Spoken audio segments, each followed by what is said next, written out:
చదువుకునేది 10th class మాత్రమే. కాకపోతే నేను కష్టపడుతుంది 18 ఇయర్స్ నుంచి నేను కష్టపడుతున్నా. ఎవరు కూడా చాలా మంది క్లయింట్స్ నన్ను అంటారు, "ఎంత చిన్న వయసులో నువ్వు కష్టపడుతున్నావు. ఏదో ఒక రోజు నువ్వు ఒక మంచి స్టేజ్‌కి వెళ్తావు" అనేసి.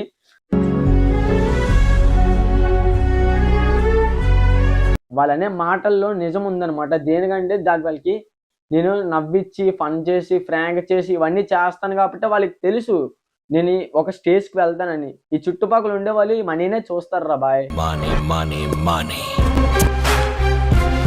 ఇలాగైతే మీరెప్పుడు ఈ మనీనే చూసారనుకో, ఈ ఫ్రెండ్స్‌ని, ఫ్యామిలీని పట్టించుకోని అవసరం లేదు.